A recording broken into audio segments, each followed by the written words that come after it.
Olá, queridos, graça e paz. Que Deus abençoe grandemente a sua vida em nome do Senhor Jesus. Aqui é o pastor Tiago e essa é a nossa quarta aula da disciplina Doutrina de Deus. Vamos orar? Senhor, em nome de Jesus, nesse dia, Pai, nós te agradecemos pela imensa oportunidade que o Senhor nos dá de aprendermos mais de Ti. E te pedimos, Pai, que o Senhor venha derramar a Tua graça sobre nós e que possamos aprender mais do Senhor, que o Senhor possa, através do Teu Santo Espírito, nos iluminar para que a Tua palavra e as verdades nela contidas sejam descortinadas diante dos nossos olhos. Em nome de Jesus. Amém. E graças a Deus. Bom, vamos lá. Essa é a aula de número 4, é uma aula um pouquinho mais curta, e nós vamos aprender sobre a doutrina, uma das doutrinas centrais da nossa fé, que é a doutrina da Trindade. Nós vamos aprender sobre a unidade composta de Deus, sobre evidências no Antigo Testamento e também evidências no Novo Testamento. Vamos aprender que cada pessoa é plenamente Deus. Vamos aprender sobre o Pai, sobre o Filho, sobre o Espírito Santo. Vai ser uma aula bem interessante, então eu te convido a prestar bastante atenção, tá bom? Vamos lá. Trindade. Gente, o que significa trindade? Trindade vem de três, certo? Essa expressão trindade se refere a três, no caso, três pessoas. E essa é a maior doutrina revelada por Deus ao homem. É a coexistência de três pessoas distintas em uma mesma natureza divina. Isso é incrível, não é verdade? Para a mente humana conseguir alcançar, captar ou compreender tamanha grandiosidade é um desafio. A primeira vez que foi usada essa palavra trindade foi por um dos pais da igreja, chamado Tertuliano de Cartago, na época da patrística, lá na África, no final do século de número 2 depois de Cristo. Então, foi logo no início da igreja, logo quando surgiu a igreja, surgiu também essa expressão trindade. A gente não vê esse nome trindade, essa palavra trindade, escrita na Bíblia, mas nós vemos a presença da trindade o tempo todo. E nós vamos falar um pouco sobre isso daqui a pouco. Unidade de Deus. Gente, a palavra trindade, ela talvez não seja a mais adequada para descrever a doutrina revelada, pois ela revela a pluralidade que há em Deus. Mas a palavra mais adequada talvez seria triunidade. É claro que nós não estamos querendo aqui alterar a doutrina, mas para uma questão mais pedagógica, para a gente compreender, talvez a palavra triunidade fosse um pouco mais adequada, porque Deus, ele é um em seu caráter e substância, sendo eternamente subsistente em três pessoas reveladas, a saber, o Pai, o Filho e o Espírito Santo. Deus é um só. Então existe uma unidade em poder, em glória e em majestade. Embora esse Deus único, ele seja também três pessoas distintas. Isso é um mistério glorioso, não é verdade? Vamos lá. Evidências da trindade ou triunidade de Deus no Antigo Testamento. O próprio nome de Deus, a palavra Elohim, como nós vimos na aula anterior, ela é uma grande evidência, porque a palavra Elohim, ela é uma palavra plural. Lembra que nós falamos sobre o plural majéstico? O singular seria Elohá. Mas Deus, ele se refere a ele mesmo como Elohim. Por quê? Porque embora ele seja um único Deus, existe mais de uma pessoa. E se existe mais de uma pessoa, nós utilizamos o plural, não é verdade? Então, quando o próprio Deus usa Elohim, ele está falando, embora eu seja um, nós somos três. Que coisa gloriosa, não é verdade? Na criação, Deus, e eu quero já pedir perdão a vocês, porque na hora de preparar o slide saiu Deus com D minúsculo aí. Mas Deus, o nosso Deus, com D maiúsculo, disse: façamos o homem a nossa imagem e a nossa semelhança. Ou seja, façamos, no plural. Na queda de Adão, Deus disse: eis que o homem é como nós, conhecedor do bem e do mal. Mais uma vez, o plural. E no episódio de Babel, o que Deus disse? Eia, desçamos e confundamos a sua língua. Mais uma vez, Deus usando a expressão no plural para se referir a Ele próprio. Uma ação do próprio Deus, algo que Ele mesmo faria. No Novo Testamento, a vinda de Jesus, que é a segunda pessoa da Trindade, já mostra de forma explícita esse ensinamento.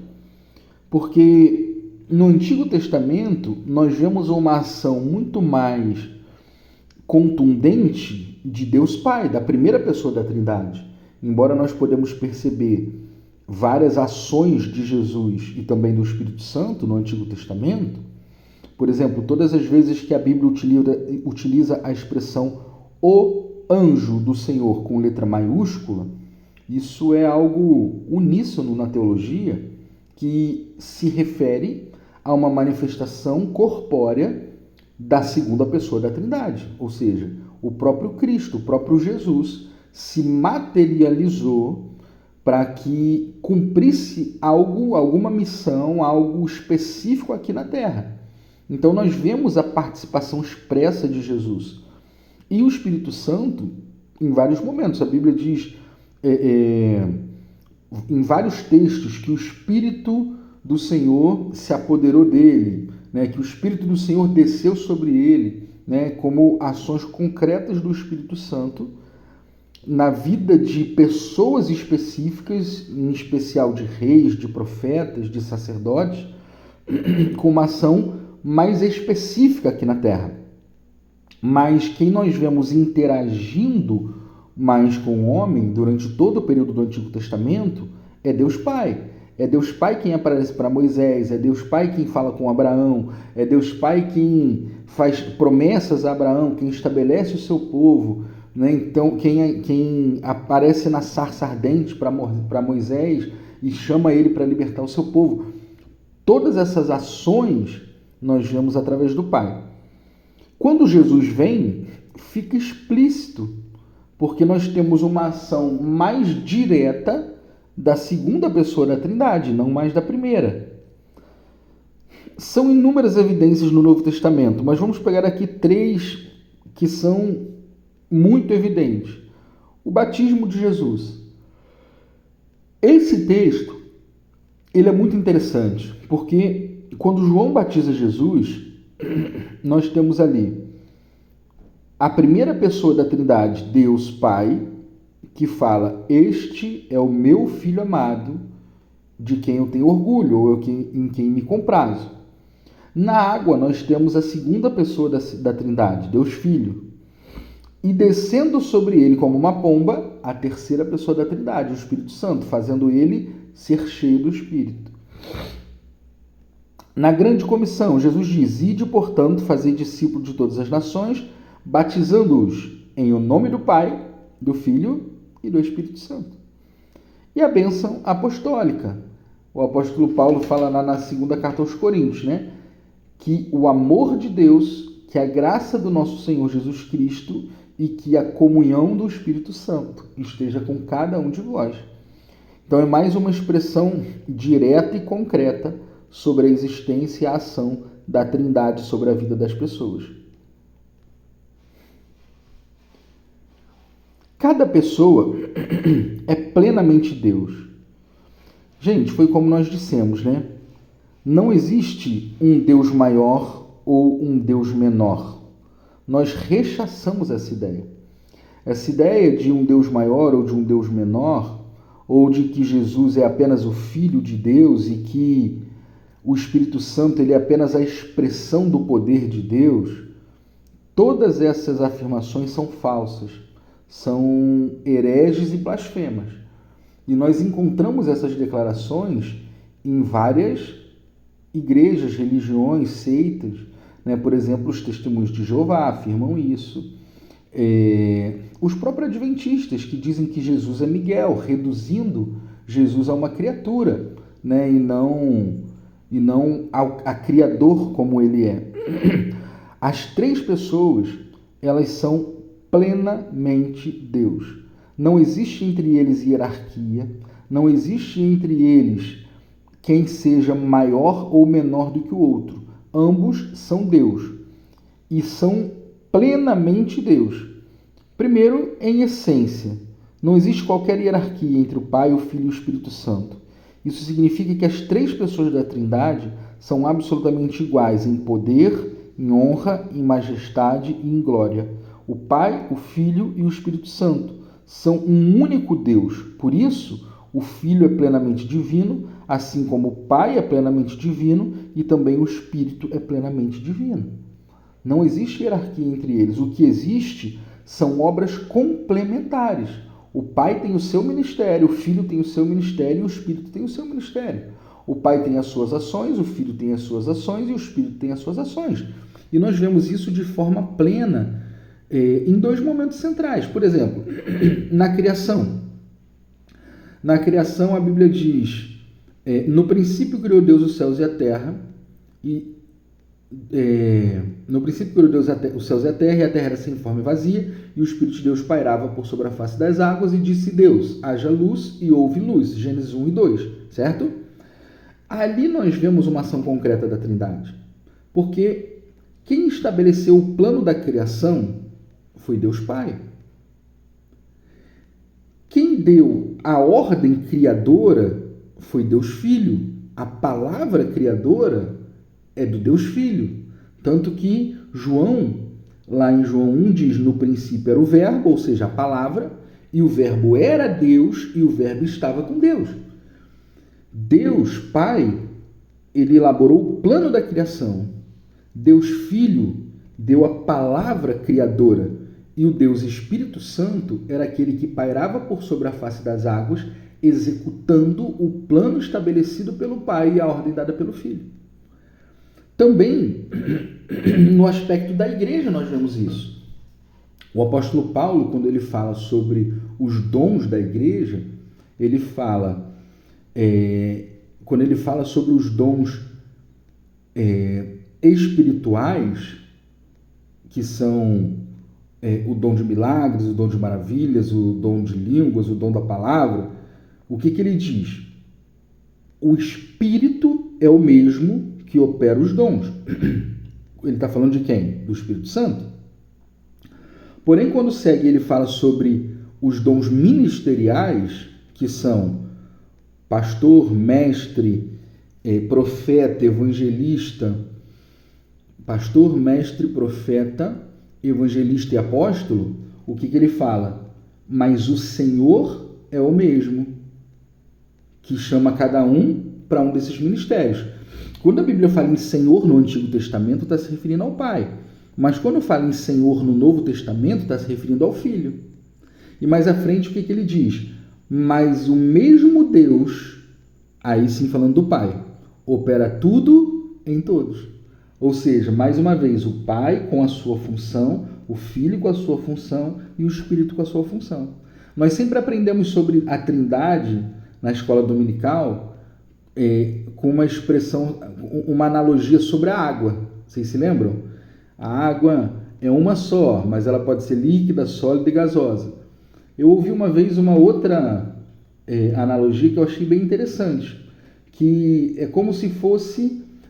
Se a obra de Deus, a obra criadora, a obra redentora, a obra que Deus tem nas nossas vidas, a obra de salvação, toda a obra de Deus, ela fosse uma obra da construção civil, Deus seria o Pai, o engenheiro, o Filho, o mestre de obras e o Espírito, o pedreiro. Não existe hierarquia entre eles. Cada um tem a sua função. Não existe obra, não existe prédio sem uma planta feita por um engenheiro. Não existe prédio sem que o mestre de obra pegue a planta, o projeto feito pelo engenheiro, interprete essa planta e dê uma ordem, uma voz de comando. E não tem prédio sem que o engenheiro elabore a planta, o mestre de obras a interprete e dê uma voz de comando e o pedreiro execute essa obra. Quando nós pegamos essas três figuras, o engenheiro, o mestre de obras e o pedreiro, não existe hierarquia entre eles.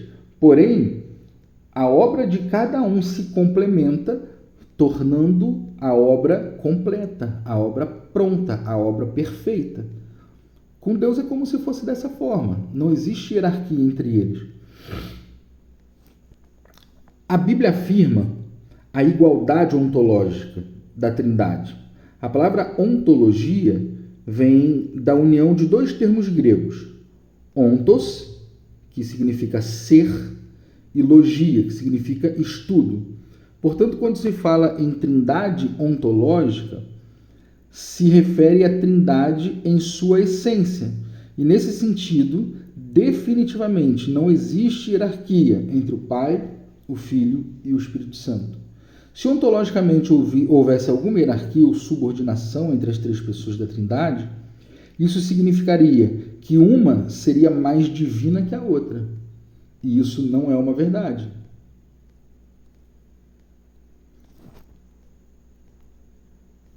O Pai, no Antigo Testamento, embora exista claramente a presença das demais pessoas da Trindade, a ação do Pai é mais presente, uma vez que a revelação para o Antigo Testamento era a revelação do Pai.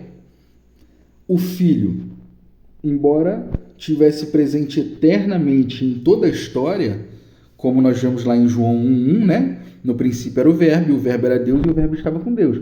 O princípio de João 1, ele é muito anterior ao princípio de Gênesis 1:1. Porque Gênesis 1:1, quando fala no princípio, ele está falando no princípio da humanidade.